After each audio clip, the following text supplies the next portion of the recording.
Good morning, everyone. Welcome to IGA, August 12th, 2025 at 11 a.m. We have a few people on our agenda today. And first, we've got Cass Harrington from Destination Marketing Corporation. Good morning. Good morning. Come on up. I did recently give a presentation to the full board, so I assume a lot of you already saw that and didn't think it was necessary to do it again, even though we probably have a lot more to share. But this is the end of our current contract with the county. So we're serving out our 2023-4-5 contract.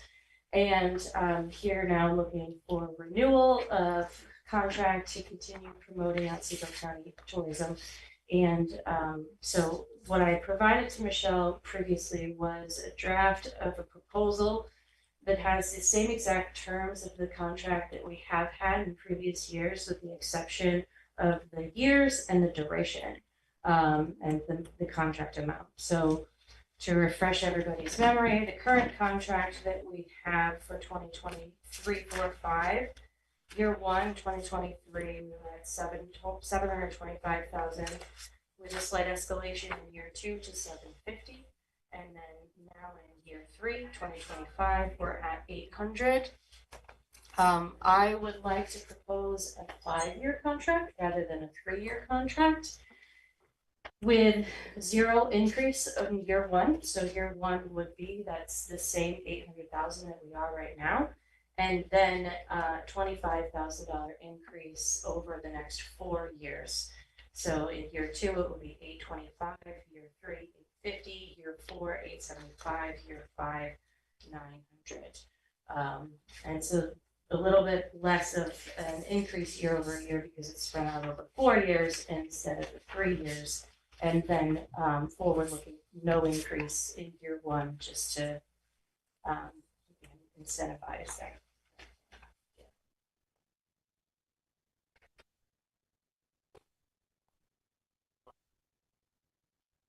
Well, thank you for that. I had passed that on to the county attorney. We haven't had any feedback on that yet. So we're right in the middle of budget time. So I don't think we can approve it today without having any information from the county attorney's office or anything like that. But I do want to open it up to any questions or anything. Right, so I think that we should be able to get it well in place by the beginning of 2026, which is when it would need to be. And this is obviously not a surprise for, not a huge surprise for me. Cassandra had run some of these things by me ahead of time, not everything, but I think the idea of adding some stability to a 5-year contract. We have a 5-year contract with, Casella for the garbage and transfer station, which has its pluses and minuses, but I think with regard to tourism and the long-term efforts that go into building a program, I think that it's a good fit to go with a 5-year plan. That would be my 2 cents for this discussion. I was looking through my files and I do have the 24 budget to actual.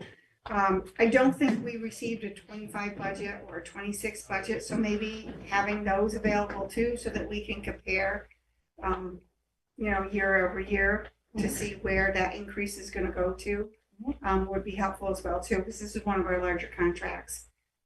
To dive into that a little bit. I'm assuming, obviously, yeah, I support what you're saying, Michelle, but like just the cost of everything is rising, like your employees' healthcare coverage, the cost to print things, yeah. And just to add a little bit from behind the scenes on the with the DMC, they have been putting a lot of resources into building out the partner program, and the partner program has been bringing in an additional revenue stream, which is all being kind of turned back out again on the increased work that the DMC does to maintain those websites for This is Cooperstown and We Go Otsego and promoting the things that we promote, and also having an attractive salary range for the people who work there and do the work. But it's I believe a lot is going on to like be self, to do their part to like bring in money for the DMC on that their side. Then there's us, and then there's I Love New York, which is I don't know. Yeah. it's there, but it's not a lot. So I think it's important to mention that the DMC also is doing some revenue generation on their own. And the partnership with Schoharie, even though it isn't really part of this, it sort of is part of this, and it's been working out really well, just in case. And that private one, that's helping Otsego County businesses with their promotion as well too, right? Correct. Yeah. It's countywide, and anybody can participate. We actually just struck an agreement with the city of Oneonta. They're coming in as an event partner, if you will. And one of the most recent developments is we have worked with our event calendar company to isolate specific regions of the county. So right now, the calendar is countywide, but it still does live on thisiscooperstown.com and wegoatsego.com. We have now broken it down so that we can do Oneonta specific regional events, that'll encompass Otsego and Maryland and so forth. And then we can give that embed code to the city or the town to put on their websites so that they no longer have to manage an event calendar. We're already doing that, so there's no reason for them to need to. So that was an additional investment that we just made, and we got those embed codes today. But we're working with Mayor Drenick to get those onto the appropriate websites. And we've been doing also a lot in the content creation and promotion of the bus that's now doing a loop, the All-Star Loop from All-Star Village into the city of Cooperstown. And we did a lot of the digital creative for that. Otsego Media did the video promotion, and then we're all working together to bring more people into that. Because once you get that perfect parking spot at All-Star Village, you really don't want to do that. That's what I'm told. Yeah. It's true. Two things. First off, at the current rate of inflation for municipal-like institutions, that 800,000 would go up, but just shy of 20,000. Use the municipal cost index to get handled. Which obviously, we're walking away from that, but the 50,000, of course, who knows what the inflation rate will be? Probably higher going into 27 than 26. Second thing is, as part of the budget process, the board, including this committee, will invite, as it usually does, all of our community partners to make their pitch, so we can expect some additional information from CASO. I'm just curious, do you have any information on the numbers that came to the induction this year? The initial reports from the Hall of Fame, I think, have it around 20,000 people came into the village for that. But I don't have official. There's no real way to. If only it were ticketed. Yeah. What's the average? What's an average number? All depends on who gets inducted and how far away their home team is, and so many variables. But we did a lot to make sure that when we did see some feedback on Celebrate Cooperstown from Japanese guests who felt very welcome, because we did translate the village map and resources for them, and we made that available throughout the village for their stay here. So I'm hoping that resonates and we see some increased visitation.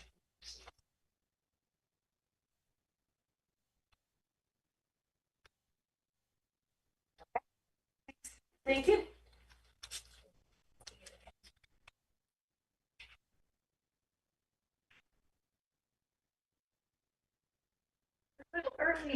Bill. Good Hey, morning. how are you? Are you ready? I'm ready whenever you are. Okay. Just giving some updates, basically for my strategic plan.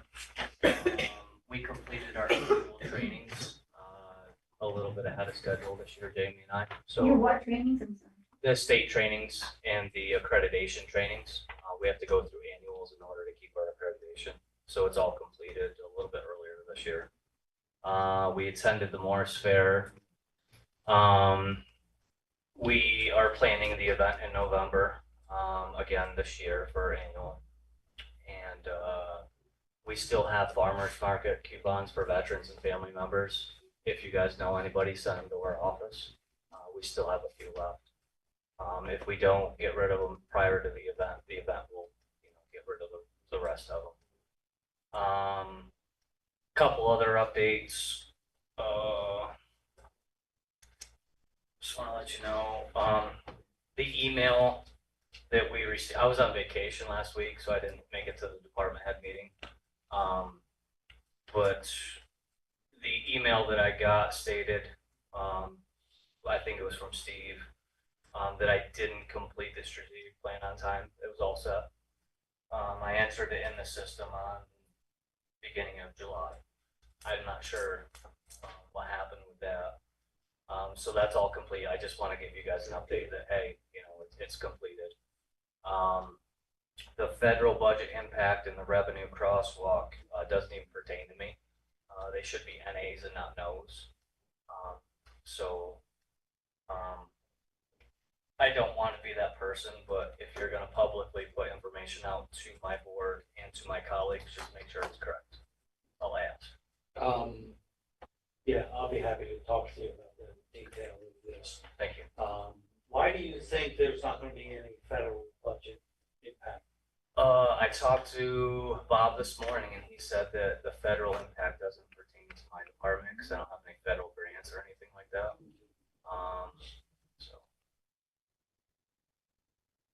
Very good. The last thing is I believe we have to go in executive session for, I believe.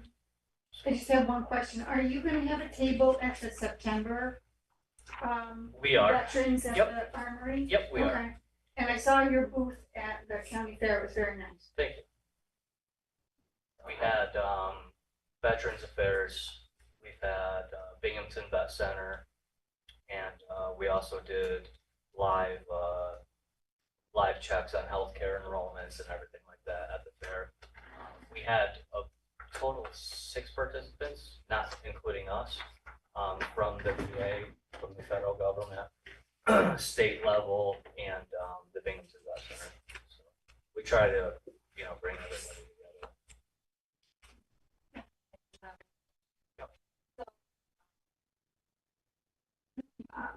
You had said that our Veteran Services Agency does not have federal dollars coming into it, but Right. is there any thought that federal dollars might be being spent differently within the state? It's a that might possibility. Put some stress on. It's a possibility. But speaking with Bob this morning, he thought that there was no federal funding. We do get reimbursements from DSS, and we do get a grant of $25,000 every year to go through general expenses. That go back into the general budget, but I don't know how it's all broken down. I'm He just- doesn't think that the federal stream Correct. is gonna be cut short in any way for coming into We don't this know. area. Yeah, we don't. No guesses there. We don't know. We try, on that particular sheet that we asked folks to fill out, we tried to focus on funds that are directly Okay. coming to us. Because we just cannot, we frankly won't know until the legislature. But yeah, it's absolutely a possibility. My budget was entered early. 2024 actuals were a little bit lower than anticipated because of the fuel expense going back and forth to Albany. That's kind of like unknown. So normally we rate it at like 5,000. We based it off the last 5 or 6 years. Some years are a little bit more, a lot of years it's a little bit less. My annual budget usually is about 26,000 without personal services lines. It came back at 16 this year for actuals in 2024. I entered it in, I met the projections.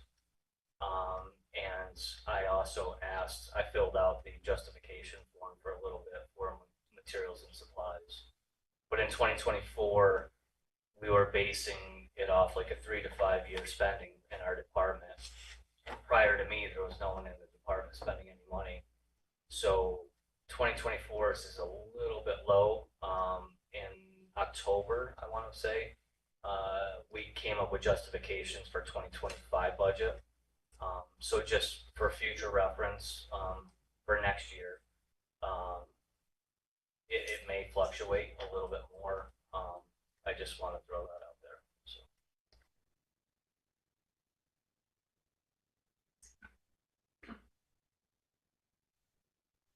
So I guess I'll ask to go into executive session for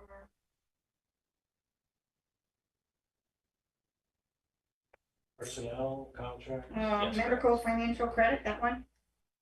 History, particular person, corporation, matters leading to the appointment, employment, promotion, discipline, suspension, dismissal, or removal of a particular person or corporation. I'll second. And, we'll invite in, yeah, Monica, I guess the chairman, if we can invite him. Let's see. For a parking spot, they should be invited in as Of well. course. Yeah, it's John. Recording stopped.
And we're back.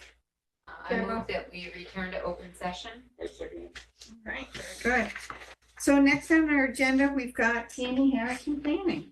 Morning, Tammy. Morning.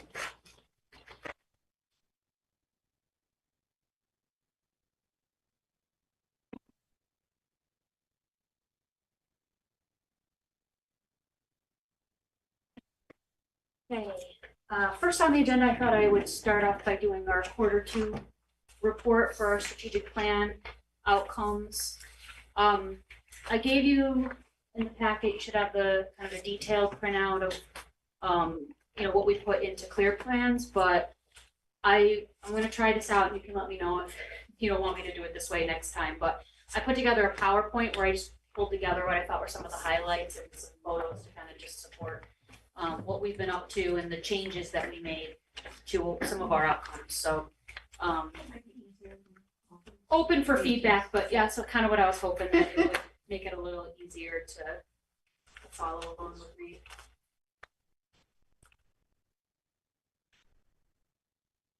Let's see.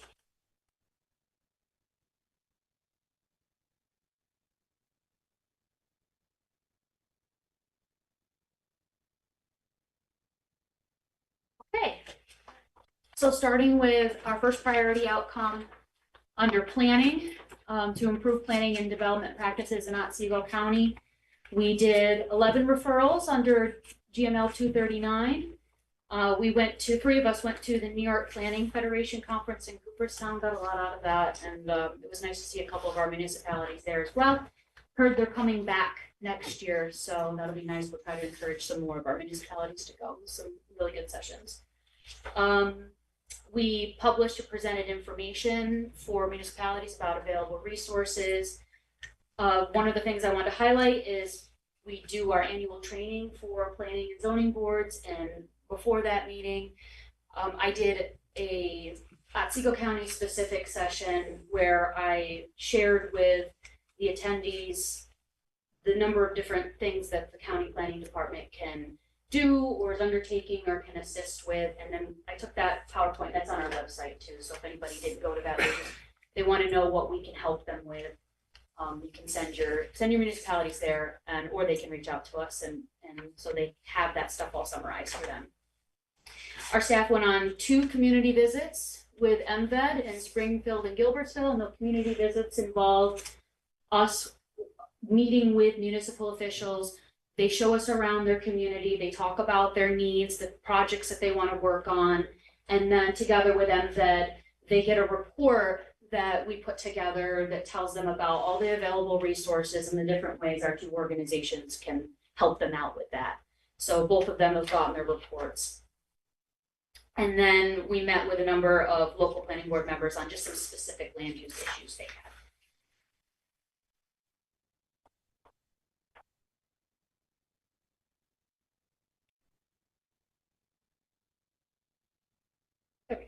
Our second outcome was to enhance opportunities for community development in Otsego County. So we worked with MVED to submit 2 grant applications. One is a Connect All Connectivity Innovations Grant for mobile service.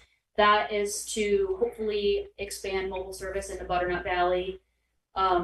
We did have an interview with the state, so that's hopeful that we're in the kind of the final selection round in that. So MVED submitted the grant and we worked on it with them. The other one is the one that Heather Devitt was here last quarter about, which is the Advanced Air Mobility Grant, and that was a US DOT Regional Infrastructure Accelerator Program. Don't know when we're going to hear about that one, but hopefully soon.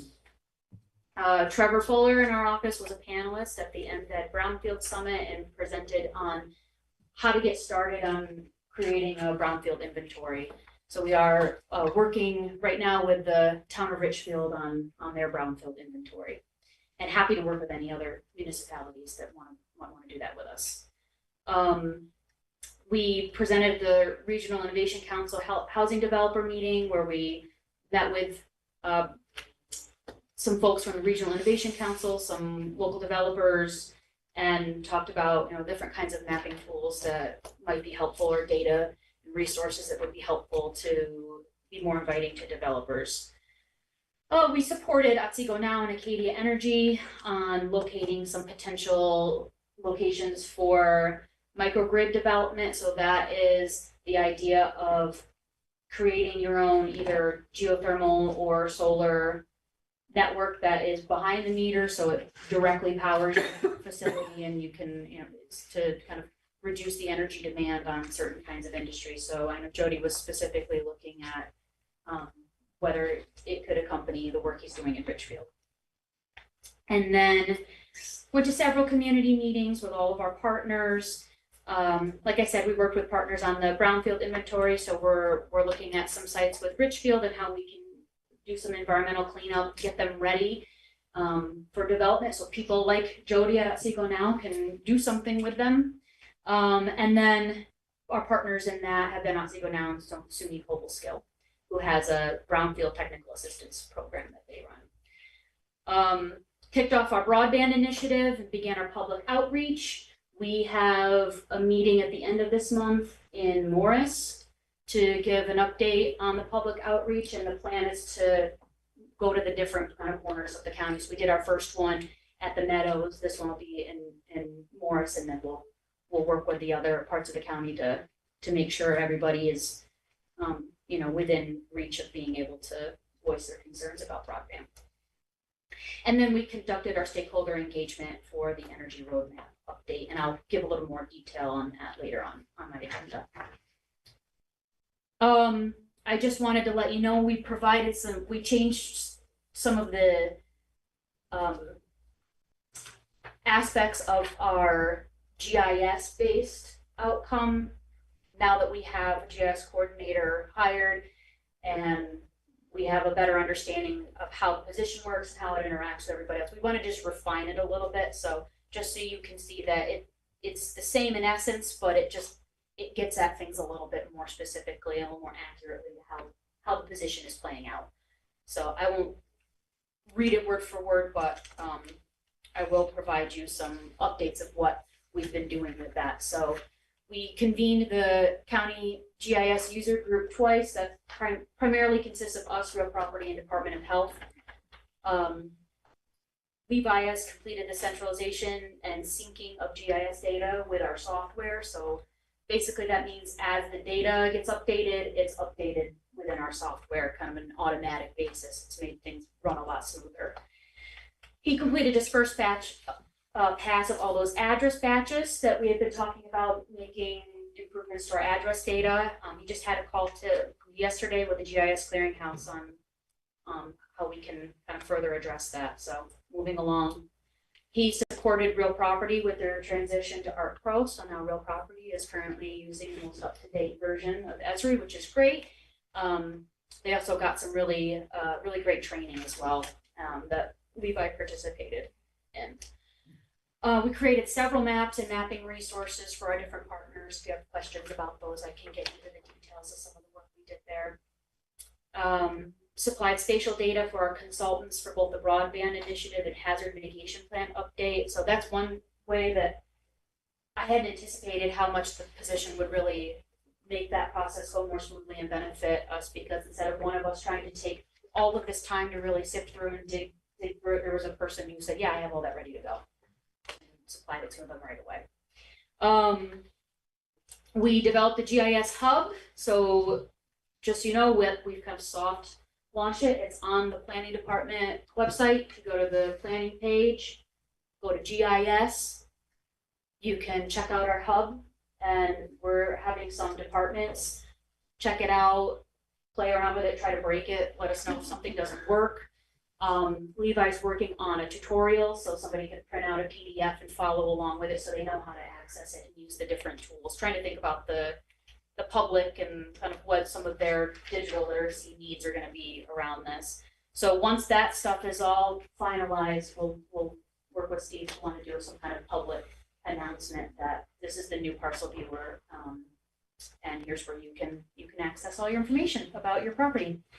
And then we linked our data on the GIS hub to New York State GIS Clearinghouse, so that makes more of a seamless. If somebody goes to the state website and needs to access data, it's more of a seamless transition to go right to our then we formalized some of our intake and request process. We found that people were asking us for some complicated projects and then they were spinning a little bit out of control. So we created a way to kind of manage those requests and make sure everybody knows what the expectations are in time and the end product. So hopefully that'll make things go smoothly there. This one is one that the foster the responsible use of Otsego County's land and resources. This is a new priority outcome that we created. It pertains to the things that we have to report to on SWEC. So I won't go into it too much, but I just felt like you all should have that because it is under planning, but it pertains to kind of our ag programs, our climate smart programs, clean energy, and other kind of natural resources programs. So if you want to read, you have the slides if you want to check out what we did there. Moving on to public transit, we have the priority outcome to enhance public transportation services in Otsego County. So in Q2, we provided 3,871 rides between Otsego Express and Town Trolley. We gave you during the second quarter a preliminary 2026 contract estimate, so we knew kind of what we were going into, hopefully with the RFP. The RFP draft is completed. It's with DOT for review. We hope to have their feedback shortly, so then it can go out and we can get some responses. Nicole attended various regional and local coordination meetings. She also, as you know, completed the coordinated transportation plan update, and that was adopted in April. And our microtransit, now we're calling demand response, to a little bit better reflect the service design, but that draft has been submitted to NYSERDA for review, and you'll see I have a request later related to the implementation of that plan. And then we completed our community engagement with our survey and received 209 survey responses. For weights and measures, they have one priority outcome of protecting consumers and businesses according to Ag and Markets Law, Article 16. And so year to date, there have been 207 site inspections, 827 devices tested, 61 fuel samples. No consumer complaints were received during Q2. Jody did address one fuel quality failure, so that's been taken care of. And then he's received to date 68% of the anticipated fine revenue and nearly all of the state funding that he anticipates for the year he's received. He attended his annual training school in June, got a lot out of that, learned some new policies and changes that have come through. So that was really helpful for him. And he also purchased parts for his prover to reduce the risk of spark and improve some safety. And that was learned because there was actually a state level weights and measures incident at an airport where there was a spark. And so he learned from that and made, so he made some changes to hopefully he doesn't deal with that ever. So, and then after that, it's solid waste. I provided it to you just because it is part of what we do, but I won't go over it here. But I just wanted you to be able to have that in case you want to know what we were up to there. Any questions about?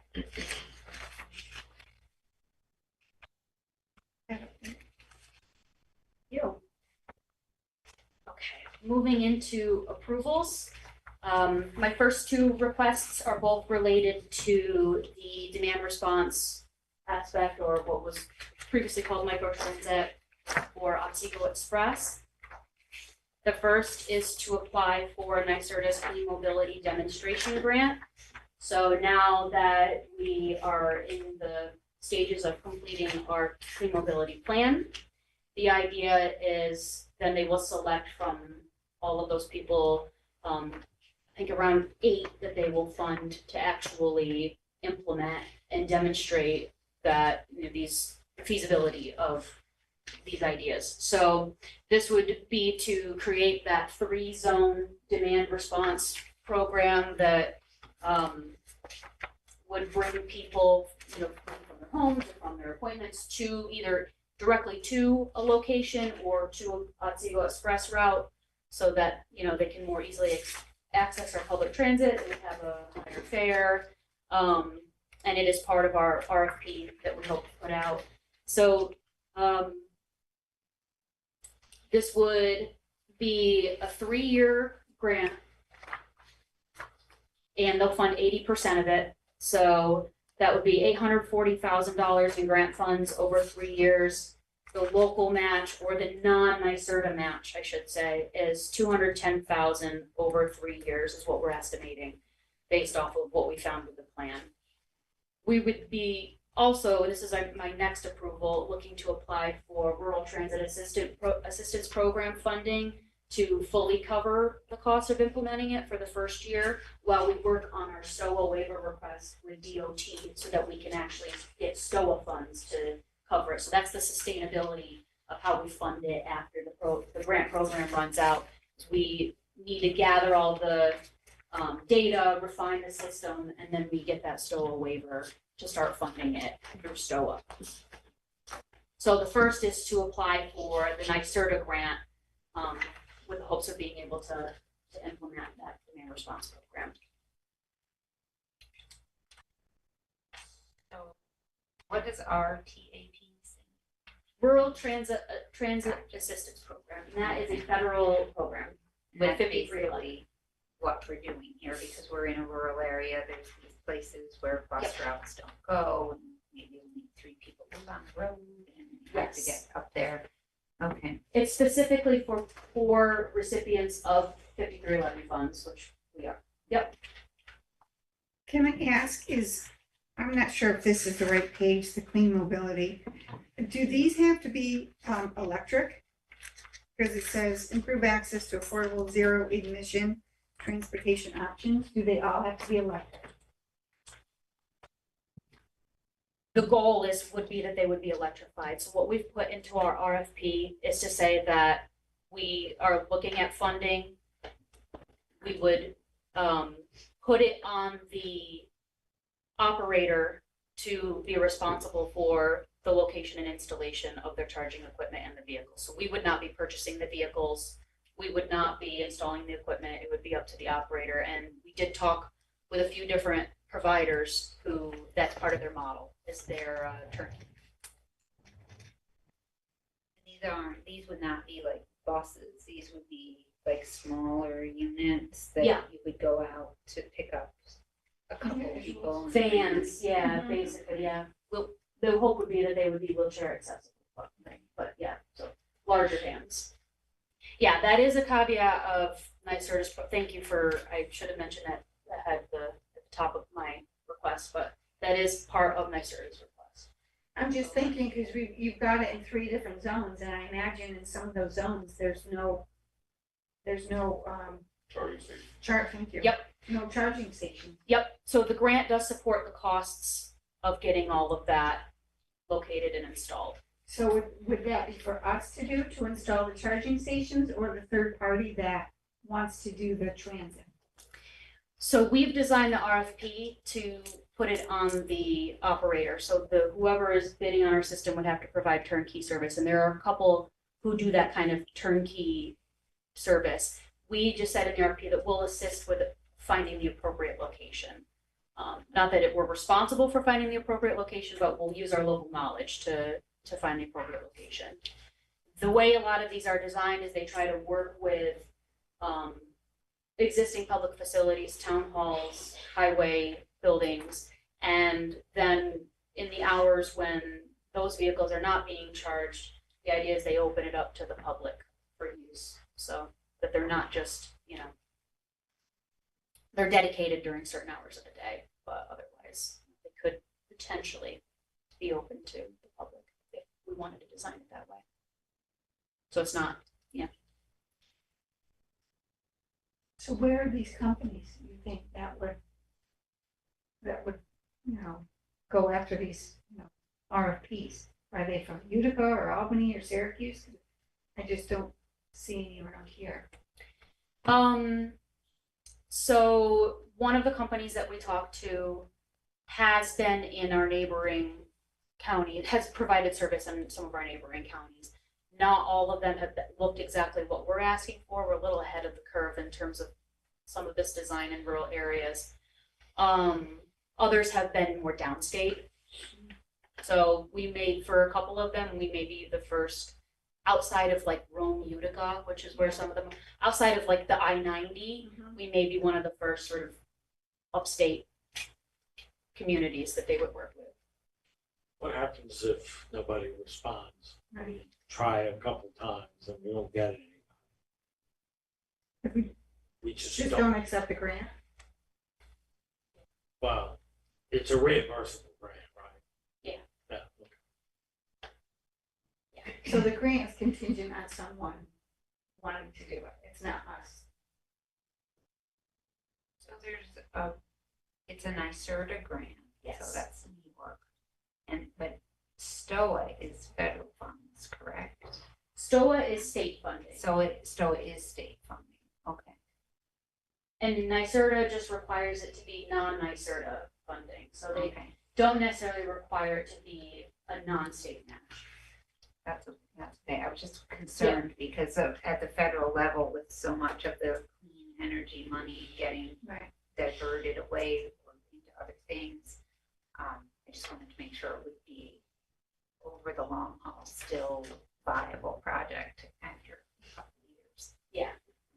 And we may say even if we do get responses to the RFP and we're not satisfied with the price or what they're proposing, we also don't have to go forward with it either. It's not a commitment. So in the budget process though, since we have a $210,000 match for 3 years, does that have to go into the budget? Yes, and I've submitted it as a budget request for a decision package. Factoring in basically 70,000 a year match that we would work to alleviate through a STOA waiver, but I tried to go for a worst case scenario. And I assumed that we wouldn't go forward with this without some level of substantial grant funding. So I assumed in my decision package that I submitted that we would get this grant that would help fund the majority of it, knowing that, we probably wouldn't want to be paying that much straight out of pocket. So if all of the grant funding lines up properly, the 210 match is paid by a grant as well. And For the the- local cost would be nothing. For the first year, that's my item B would be that RTAP grant to cover the 20% with the RTAP grant. That's 1 year of funding. Okay. My funding plan with this is to try to get the NYSERDA grant for 3 years. For the 1 year grant, we fund the 20% with RTAP, allowing us time to work with DOT to get the STOA waiver so that in years 2 and beyond, we're receiving STOA. And if we have such good ridership that we get STOA that exceeds our revenue, we can apply that excess STOA to the other parts of our system. So there's definitely a lot of pieces moving on this, Tammy. It's very So complicated. thank you for taking the time to kind of try and decipher them and so we can follow each piece because it is complex. It's complex and it's new, so it's kind of, there's a little bit of an uncertainty. I Like the idea of having something on our radar to try and increase the accessibility to some people who are not close to bus lines. And with the work requirements that are coming down through other programs, having access to get people to work would be a helpful thing as well. As we look at those challenges that are coming down a separate track. So this could be very helpful. That's my only question too, is if we put this out there and no one wants to do it, and, do the charging stations, whatever, can we modify it and do it with a gas vehicle? probably would not get the NYSERDA funding, but in terms of going out on our own, there would be nothing saying that we couldn't design the system in that way. The other thing, we put the RFP out so that they have to reply to it with a price for each zone. So we could award one zone, not have the service in the whole county, and and see, kind of pick either by what we think has the highest need or what we think would have the most use, and see how that went. Yeah, because you have history of ridership in all of the zones. Yep. So we tried to design the RFP so we have as many options as we could, given the uncertainty and the newness of it. It's just this whole thing is based on electric, correct? And right now, I just, with everything, all the issues with NICEAG and our bills and electric, and that's where my concern is right now. I know. I was disappointed that because I think, from an emission standpoint, getting people into a shared vehicle and getting them to public transit is, Right. it's still furthering the mission. So I was surprised that they kind of specify it in that way. Yeah. Because the planning track was a little more open. So, but yes, so I feel like we would know more once the RFP comes back. This is due September 25th. So there's some time on this one. I can't tell you when the RFP is going to come back because I need to hear back from DOT whether we met all of they are very, very complicated rules and that we have to make sure we adhere to in our RFP. That we think we've met everything, but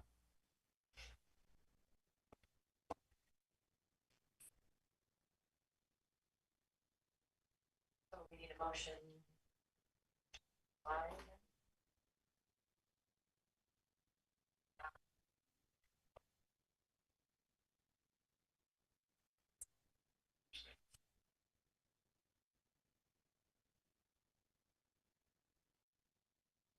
you only need one zone.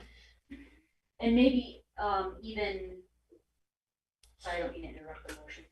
Oh, that's okay, we're having discussion. Yeah.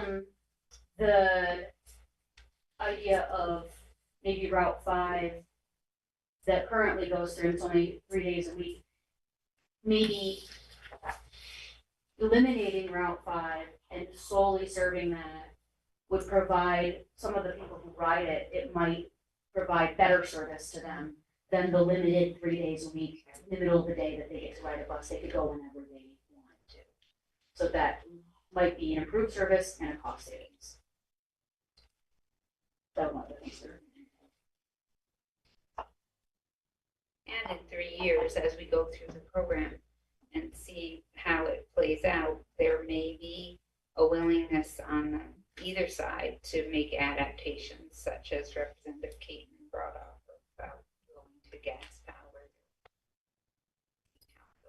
But I think it's a good beginning to get into some of the transportation things that you've identified in your study, that there are places where people don't have access to transportation and would probably need it. So I agree that it's needed out there. I guess I'm just concerned with it requiring to all be electric, given how rural we are. And in the wintertime, the electric, how efficient it is and everything. I mean, if they could do a hybrid, then it'd be fine. If it could be hybrid, at least have a back. you have a backup, right? And some of these people are right far away from, if they're going to Bassett or something, and it's a long trip, and I'm not an expert on the electric vehicles and how far they can go in the winter and all that, but that's just my only concern. I know we need it.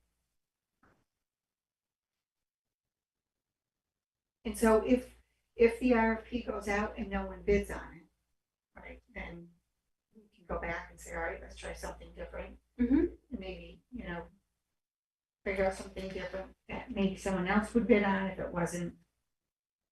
Whatever the But then you wouldn't get the constraining- NYSERDA grant with it if it's not zero Right. emission. Right. We would still go after the STOA waiver. We would still go after all those things. We might have a higher year one cost as we refine it so that we can create something to propose to DOT. But because they have to know the specific vehicles, they have to know all of these details that can't be lined up until we're kind of underway, so.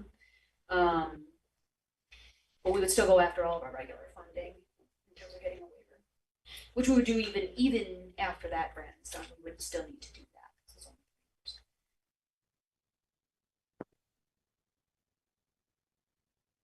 Anybody else?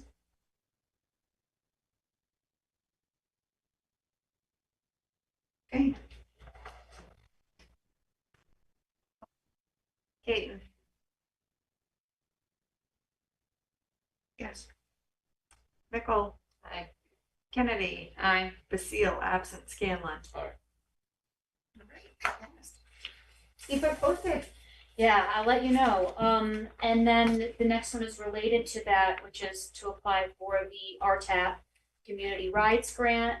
This is much more open-ended grant. It basically involves the use of partnerships to provide enhanced mobility services to your community. So it's really open-ended. And so it's a 1-year grant. So it was our idea is to fund that first year. We may increase the amount to just kind of cover a little bit more, so to go to the maximum request, because there will obviously be some other costs, but in order for just that service alone, it's the 70,000 1-year local match. But the only thing with that is you have to work with a partner. The great news is we work with the city of Oneonta as a transit partner, so we already do that. So So I have a question. Could we use that grant instead? Use our TAP grant and do the maximum on that with the city for a micro instead of? Sure. Yeah, and my idea is if we even did the maximum on it and built into our application some of the other things that kind of the incidentals, the outreach, the different things you need to do to get people to use it, we would certainly have a use for the excess funds, even if we did get the next one. So what is the maximum amount that you could ask for through our grant? I'll tell you shortly.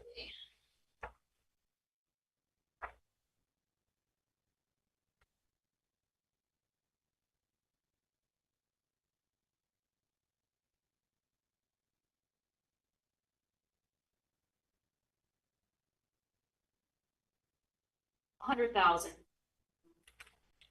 So it certainly wouldn't cover the entire cost of doing the whole county for this kind of service, but might cover one zone. So I move that we apply for the RTAP at the highest level for 100,000. Second. And then for discussion purposes, if no one were to answer the Yeah. RFP, we would still have this 100,000 to work on. Is Rural that correct? networking Right. for transportation. Well, Is you that need correct? to be, so the grant is open-ended in terms of what you can apply for, but you do need to hold yourself to what you say you're gonna do. Oh, okay. Yeah. Oh, okay, so if we say we're doing If we say we're this- doing this, You can't change it. No, no, okay. Right, all right. Good to know. You have some standards to hold ourselves to. We can do that.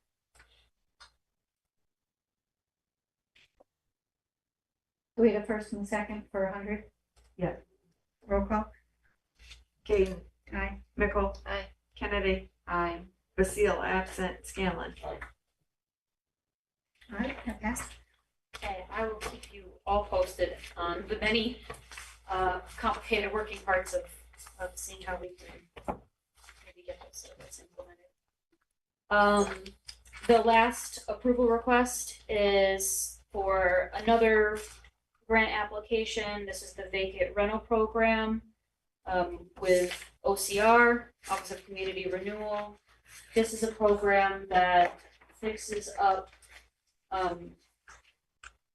vacant rental properties that, have maybe some substantial repairs that are needed to make them livable.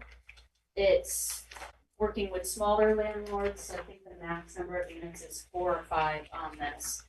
And the program really encourages community-based organizations to be the applicant not municipalities, though they encourage partnerships with municipalities.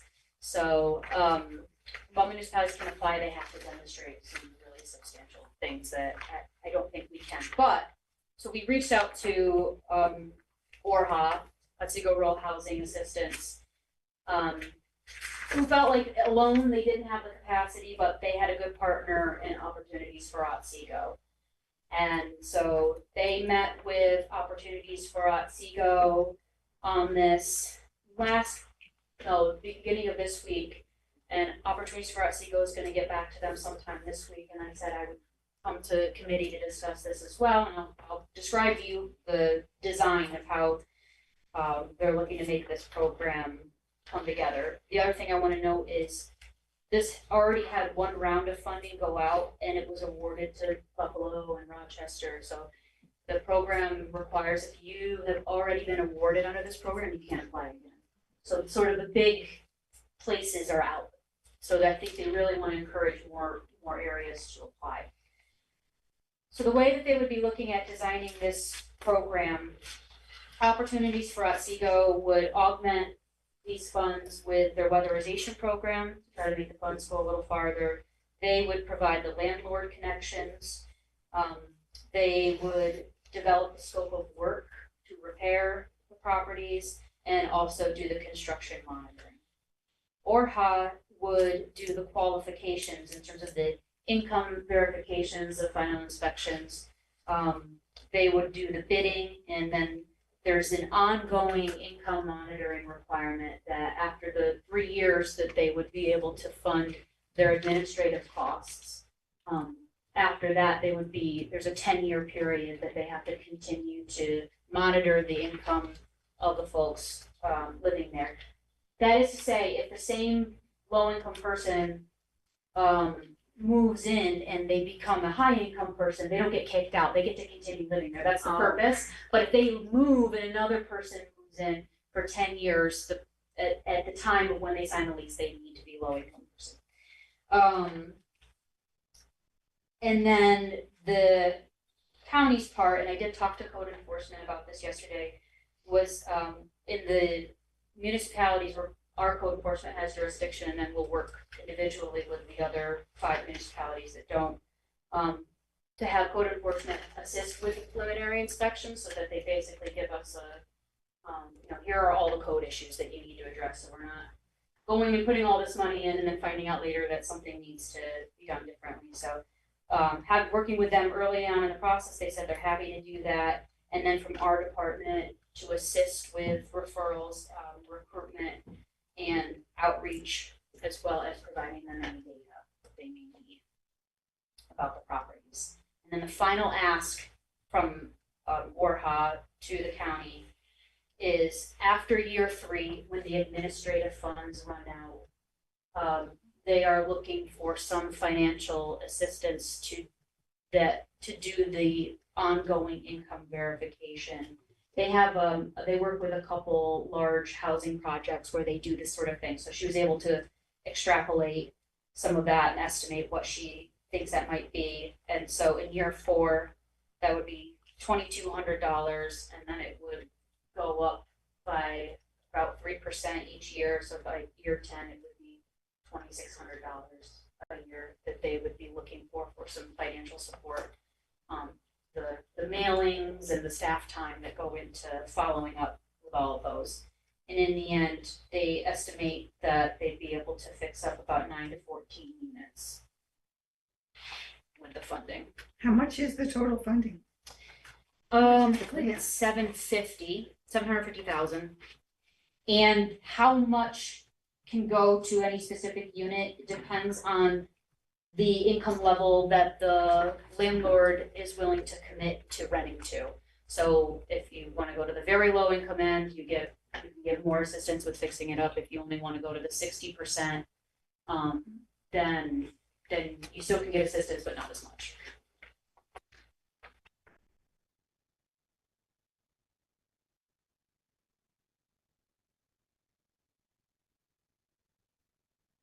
So for the sake of discussion, we move that we participate in the vacant rental program grant.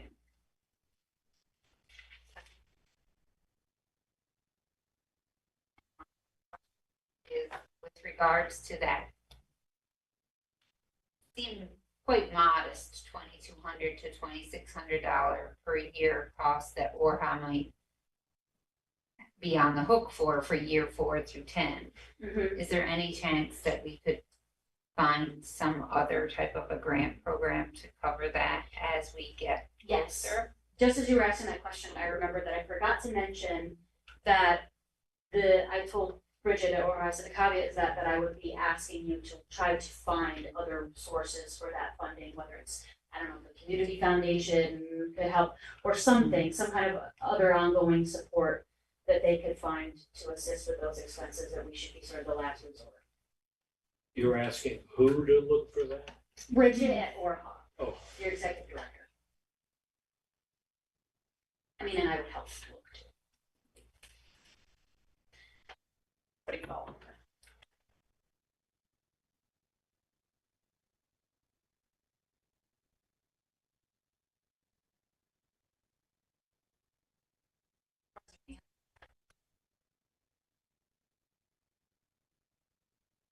I think, when everybody talks housing, they want these big projects.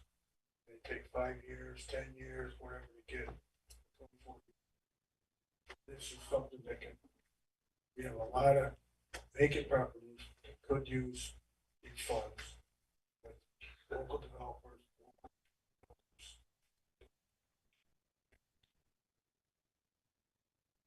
Chip away, how do you eat an elephant? Small bites, instead of waiting for a 32 unit housing project, so it's gonna take years to permit.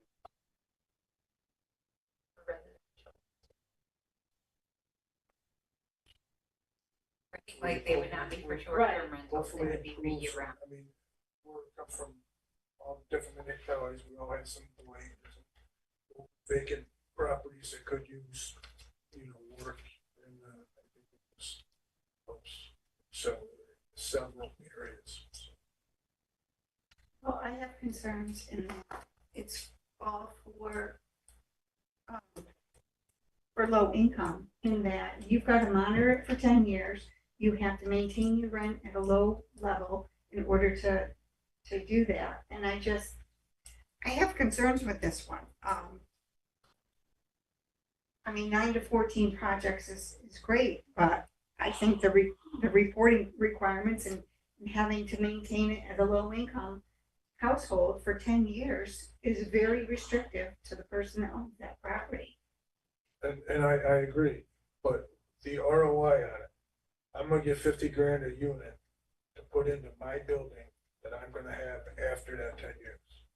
So that 50 grand per unit into my property and a low number interest on it, that's tempting. Right? I got that equity in my building, even though I'm not earning a ton of money for that 10 years. After that, that's tempting.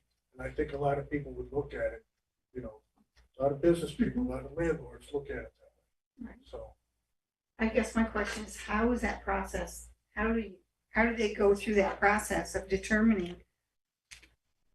Because you've got two agencies, you got Opportunities for Otsego that's going to do part of it, and then you've got ORHA that's going to do the income verification. Is that based on if I'm the property owner, they're going to look at me as a property owner in terms of that rental? It's the income of the tenant. Okay. And then how does Opportunities for Otsego go through the scope and all that on what needs to be done? So codes would go in, say what needs to be done, then Opportunities for Otsego would, and do they pick and choose who the contractors are and who does it? And So codes would go through and assist with identifying the different codes violations, and then OFO would draft up the scope of work for the bidding process, and there would be a bidding process that they'd have to follow the state rules on the bidding for that. is it Davis-Bacon too?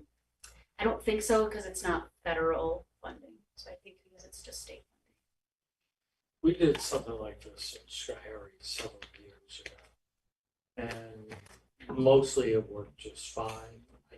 The only thing I can think of is there was one circumstance in which kind of skanky sort of contractor did not very good work, and it got involved in some complicated sort of litigation, potential. That was the only problem over multiple years. So who puts out the RFP? That would be opportunities for Otsego. They would put out the RFP for the construction or whatever needs to be done. So,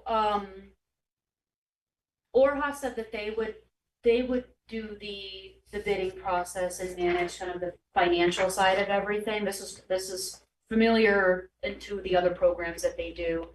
And all they ask from OFO is that they do the construction, kind of the observations, come in and make sure that the contractors are doing the work in the way that they are supposed to be doing it.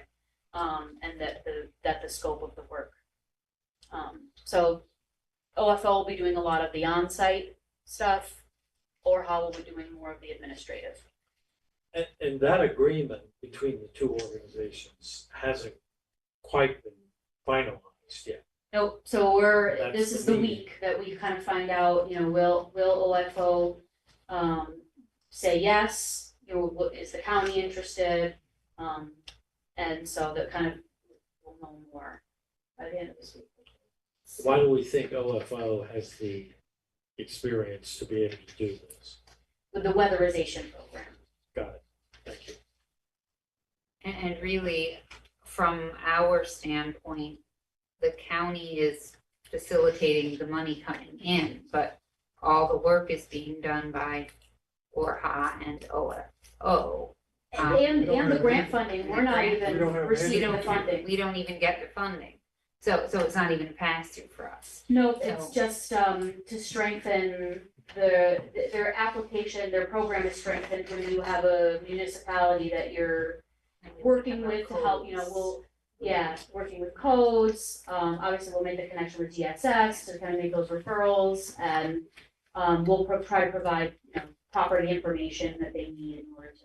And I do think it would be important to notice that it is for vacant properties. So these properties are not in use right now. So if a landlord has a property and it's vacant, they're not renting it out to anyone of any income level. So if they were to be able to bring it into compliance to become rentable again, or to increase it as its viability as a rental property, I think that would be of value for them and probably for their neighbors too. If we want to do this, will we likely want to write a letter of support in the grant app? Yeah, or possibly a letter of commitment that's a little bit stronger than a support that says we're committed to being partners in this if awarded. I don't know if we're gonna go so far as to talk about the after grant financial support, because it doesn't really affect the grant, so we can be later on that, but just to say we're committed to being partners and working with, supporting these two organizations. So that's kind of Information the we can- ask right now. Yep, so that we can be Letter of partners, commitment. listed as partners on the application. So we're not submitting the application, I mean, we will, if approved today, we would, obviously assist with whatever aspects of the application we could, but it's on our own. And how does opportunities for Otsego, how do they get reimbursed for their part in this? There are administrative funds over those 3 years that they would share, they would parse out between the two of them. How much is the administrative? Oh. And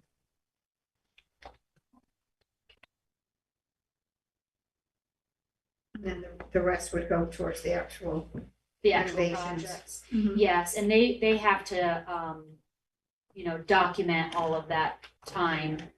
So, they'll probably put in the full ask for the administration funds, and then if they don't need all of it, they'll put more into projects. And who is the actual grant applicant? It would be ORHA, Okay. In a partnership with Florida. in a partnership Opportunities for Otsego. OFO. with OFO. I mean, OFO. Yeah. pardon me. Yep, and that we would be kind of the municipal partner. We're not a required component of it, but I mean, they would be coming to us asking for this data anyway, so if it benefits their application, the other stuff, the financial ask after, that's a different story, but let me.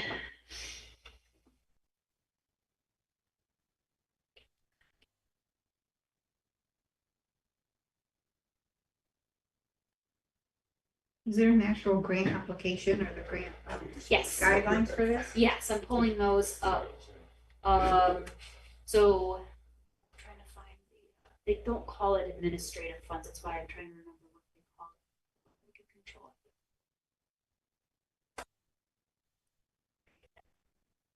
I just don't know what.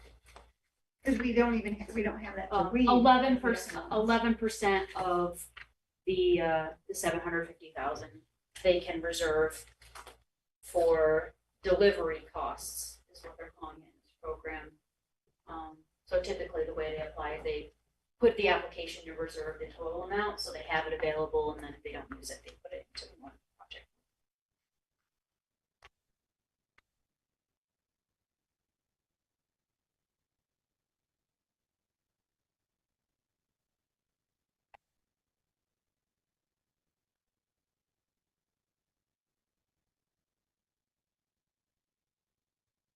It's similar to me, Tammy, like the rural housing upgrade that we did. Yeah, the housing rehab. Yeah. It's a very similar, Or very I similar. ran that.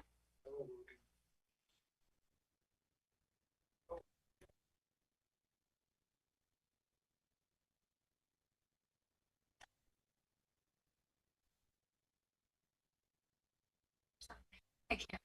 First and a second, right? Yeah, we did. We'll wait for Don. Oh,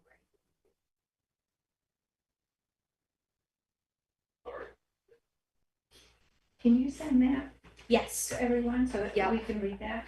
yes.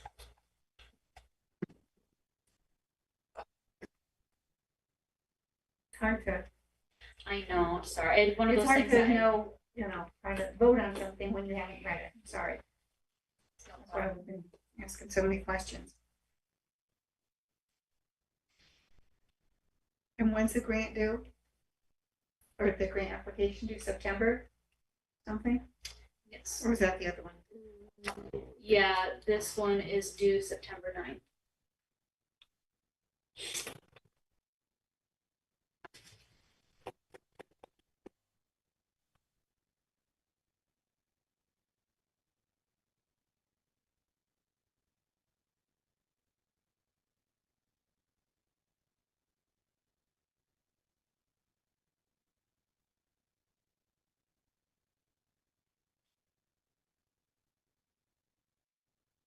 Right, roll call vote. Kane, Aye. Mickle. Aye. Kennedy, I Basile, absent, Scanlon. And that's gotta go to admin. If they have any questions. I don't know if it does. That doesn't go to Just a admin? grant application. Oh, okay. We're not actually applying for anything, so the only ask is a letter of commitment, presumably for Ed to sign with me. So So if we read it and there's some issues or something, we'll get back to you. Let me know and then I'll act accordingly. So letter of commitment is the ask that should be in the minutes, not a grant. For that one. Letter of commitment for the Orha grant application for vacant rental.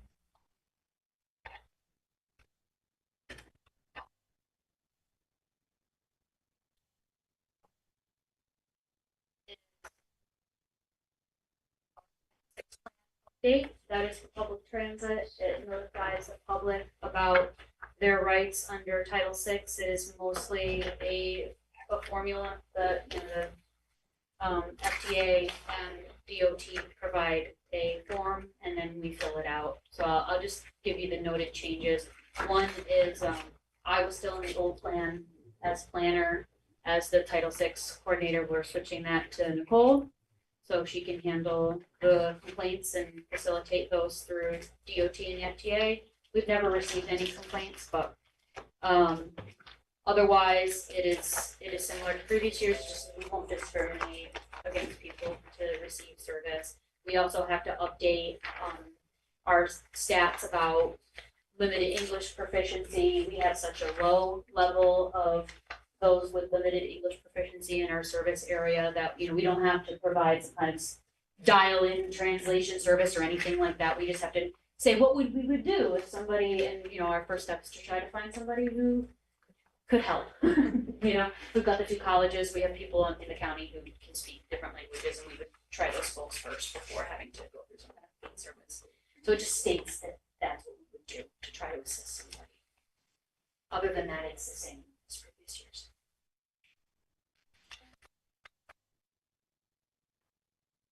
We have a motion. Any other questions? Roll call.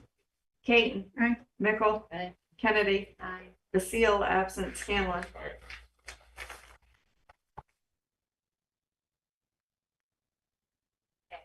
Then I just wanted to let you know about a couple of things.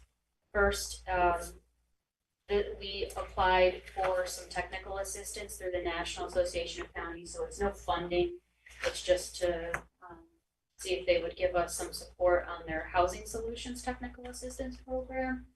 And the goal with that would be to put together some county-specific draft regulations that would help our municipalities review their zoning and land use regulations to be more welcoming to housing development. So it's a national program, they're only selecting 6, it's very competitive, but it was an easy application, so we put it in to see if we could get some assistance. And then the next, I just wanted to let you know that we're working through the energy roadmap process. We got in all the updates from the different stakeholders. We went through them. Those updates are on the live energy roadmap. There's a public comment period going on right now. And then in the 4th quarter, I'll be bringing it to you to the approval to accept the new and updated strategy. So I just wanted to let you know that's moving forward. That's it. All right. Thank you for your updates too, Tammy, and your progress. Thank you.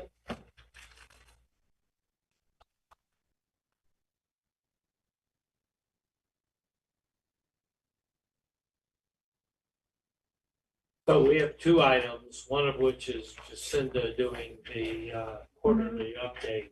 But we have a real quick thing. We're seeking your approval to reimburse the county historian for about $719. She's not quite used to working inside the county government, so she went and purchased some maps that she used for her various presentations that she's been going around making about different historical attractions. And so when she told us that, we go, ugh, you don't need to do that. So this would allow us to get a check at the treasurer, write a check to her for that. Do we need a motion or anything for that? Do we need a Um, approval? Yeah.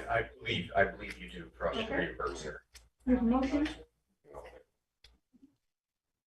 And I thank you for bringing that in. I know that when she had got those done and printed, and she paid for them, I told her, that's what, we're here to help with. And I think she felt overwhelmed on the process. So thank you for bringing that in. I'm sure she's not the only one who feels overwhelmed at times for all this. One other brief update.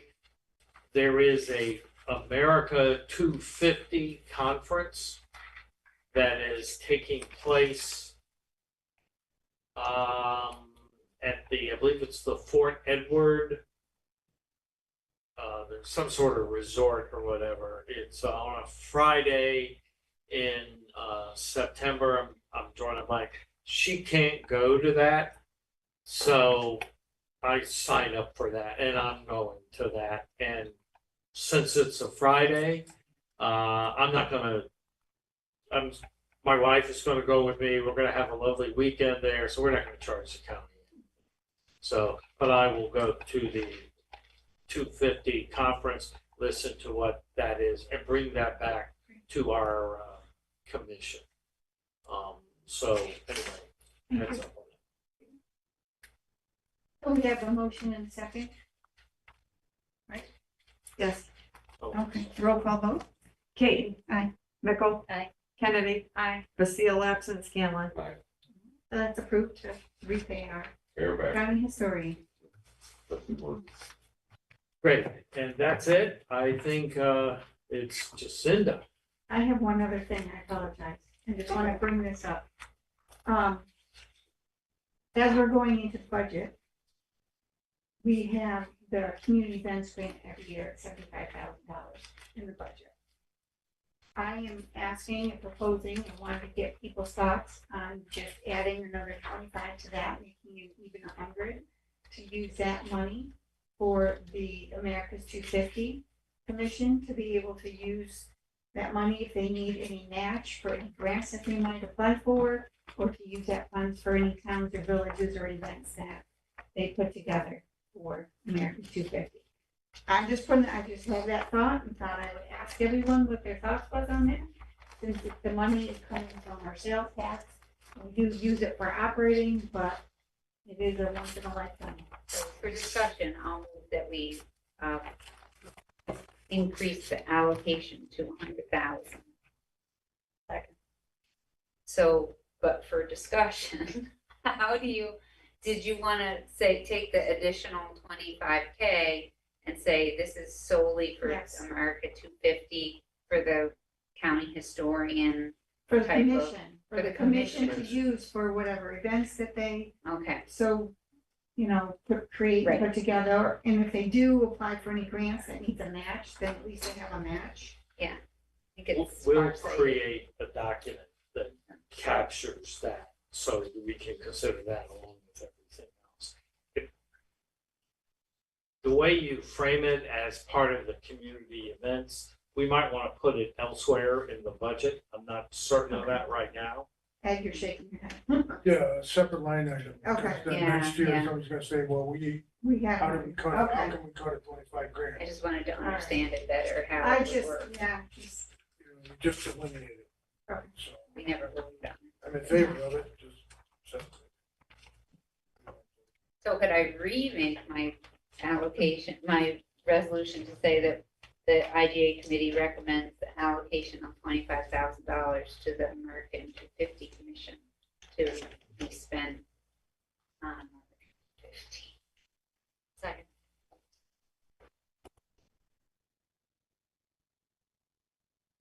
Great idea, Michelle. Yes. roll call. Katie. Aye. Mickle. Aye. Kennedy. I, Basile absent Scanlon. That's been approved. Sorry, Mr. Budget Man, to add another thing to your budget. I'm sorry about that. Okay,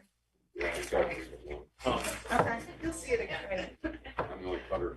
okay, See you soon. okay. I'm gonna harass It's in there. Okay. Sorry that I'll push so long today. Questions?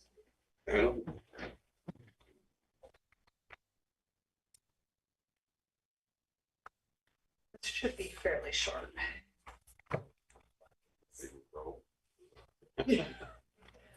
Yeah. we still have some money left, so we're okay. We mean, we're not that checks in it. All righty. Our revenues could be a little better. Okay, our second quarter spending overview shows an expected spending amount of 61.3 million of our 29% of our $150 million revised budget. Actual spending through June 30th was over 57 million, thus underspending according to the projection by 4.1 million. The revenue overview shows a second quarter expected revenue amount of 62.7 million, or 31% of our $142.4 million revised budget. Actual revenues through June 30th were $54.3 million, thus incurring a revenue shortfall of $8.4 million according to the projection. And we can go to slide 8 now. Just a comment on that last slide. Hopefully everyone saw that email from Alan Ruffles. We're right now standing at about a $4 million deficit.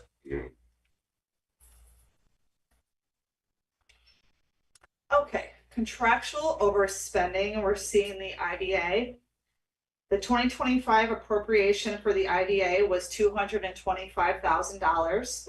They requested and received a $600,000 loan from the county as they are waiting on the payment of grant funds, supported by Resolution 131-20250305. This loan was for the Richfield Springs Industrial Park project. And I'll make comment that this will be paid back before the end of the year. Right. No interest rate, it's interest free. And Michelle, I didn't know if you wanted to have any discussion in regards to how the line falls Yeah. under Cooperstown tourism promotion. Yeah, I had emailed Jacinda because that to me is economic development, because that was for Richfield Springs and not for tourism, so. I know you had said something about maybe Alan for next year could put that in the economic development line item instead of tourism to reflect the true We've nature. asked them that several times, and the problem is if we make that change, we lose all that history. So History for what? all those past costs that we've had for the IDA, it would go out of the system. And it would be, Oh, I think, awkward for, I mean, we just need to know that. So, in the system, so, yeah, and I we think can't that, change we just can't like do an A, line item this A. No, okay, I'm just, no.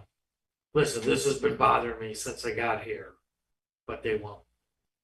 They really strongly recommend that we not do it.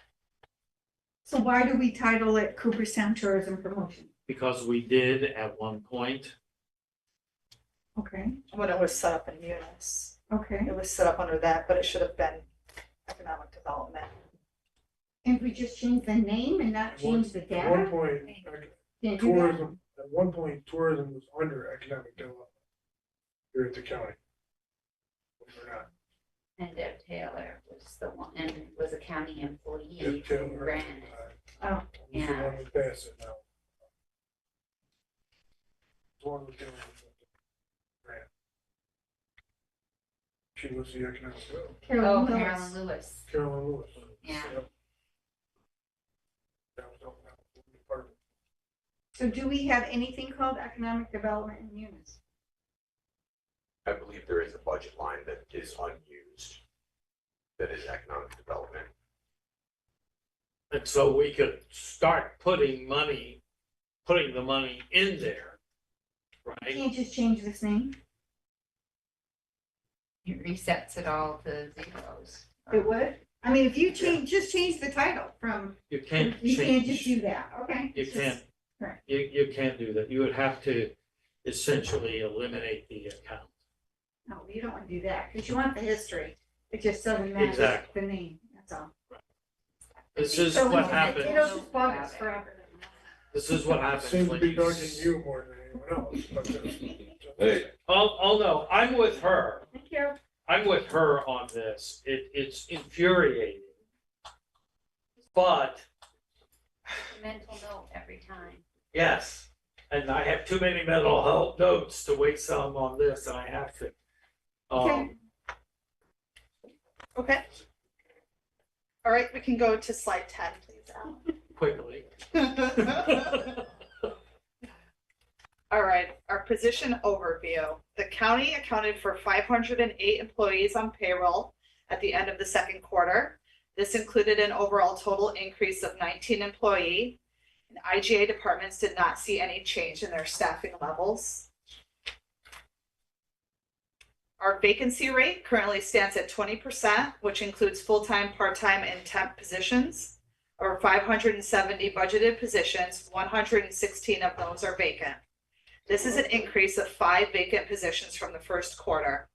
The highest number of vacancies are seen at DSS, the Sheriff's Department, and Highways, which account for 11% of the overall vacancy rate. At one point, we were 17. That's correct, it's Yes. gone up. Yes. You should expect, basically based on last year when we were tracking this, that it goes up and down. And really, the It's key just hard to number is keep where up. it is at the end of the year. It's crazy. It is, 20% is high. The last I checked with other county administrators, post-COVID is now down in the 11, even 9% in some instances. But it is the same occupations. Corrections is really hard, caseworkers are really hard, and auto mechanics are very hard. Now, keep in mind though, what Jacinda said, of those top 3 type organizations, they account for only 11%, which means 89% of that, of those is churn. People quitting, people hiring, people quitting, people, and if you remember the county administrator report, we track that monthly. Okay, sorry to interrupt. Oh, that's okay. So, I will, no, I just was saying it's just all part of the process of trying to understand where the vacancies actually lie and continue to become like, we're not alone with this, Yeah. with our I vacancies understand. in highway, sheriff, and It's not that we DSS. increase it. They're just tough positions to fill. I'm gonna apply. this is I our love your- highest vacancy rate since I've started the quarterlies at 20%. And like with the sheriff's department, that's noted there, that's not the jail now, that's our road patrol, and that has to do with the 24/7 positions that were added. So that is So a change that's a from little last year. skewed. That's a Right. little Okay, skewed. okay. Okay. All right, changes to budgets. For IGA, year-to-date budget changes are seen in elections. And budget changes through the second quarter now show $238,000 being moved from contingency. So we just had one election. Yeah, the watch list from the 2025 budget process is currently monitoring 23 requests totaling $652,000. Resolution 255-2025-0702 was approved, allowing the Board of Elections to receive New York State grant funds for the replacement of the electronic poll books.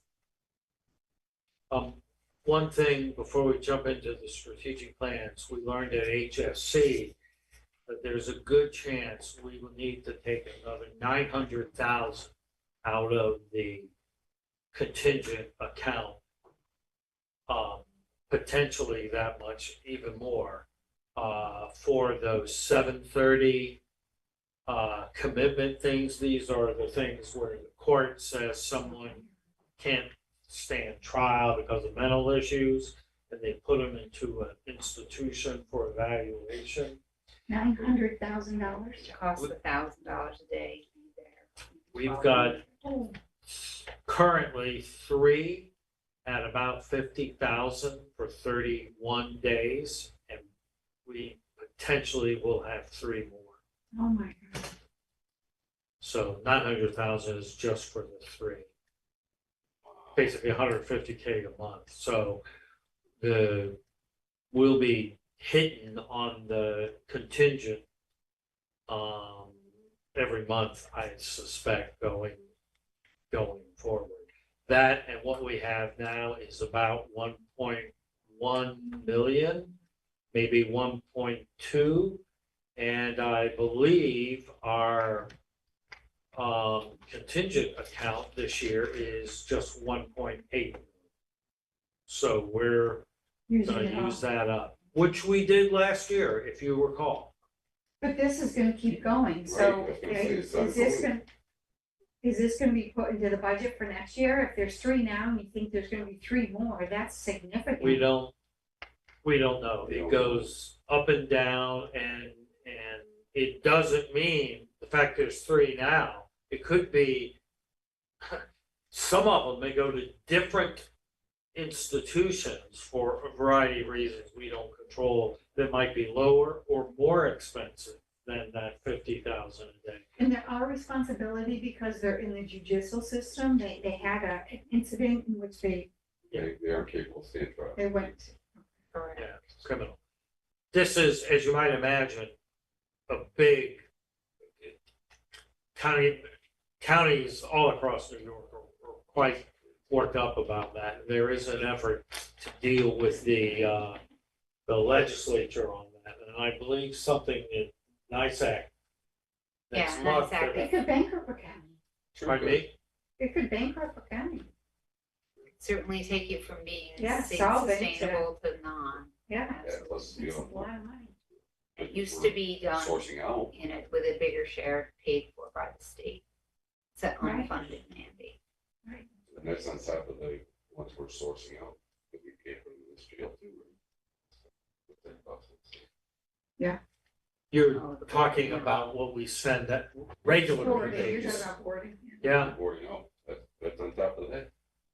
yes, it is. That's a lot of money. So we'll point. Yeah, corrections, operating a jail, quite aside from building a new one, is quite an expensive undertaking. But it's also in the Constitution of the state of New York. New York. That's in our overspending as well for this quarter. Yeah, Thanks. Thanks. Here's Well, what Didn't need to tell me that. Sorry, I shouldn't smile. All right, guys, I got hit that break. I'm the only cut here. Yep, thanks, guys. Sorry, guys. Leave with the good news, huh? All right, Foot for foot. Sorry, guys. I got, there's 2 slides to go. We're almost Okay, there. we are gonna make it. thanks, guys. See you then. See ya. Take care, Don. I don't care. All right, for the strategic plan, IGA departments have completed 55% of their strategic plan initiatives by the end of the second quarter, an increase of 30% from the first quarter. 1 essential activity has been completed and 23 are on track.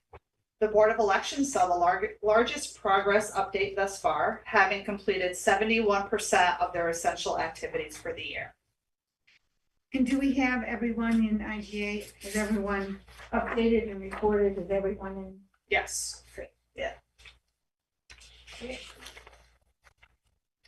And then for our timeline, third quarter presentations will be given to committees in November. Any questions?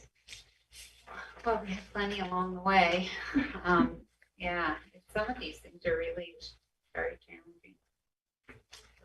I wonder if we get to a point where, because those are so expensive that we have to cut out some of our services to be able to manage what we're doing.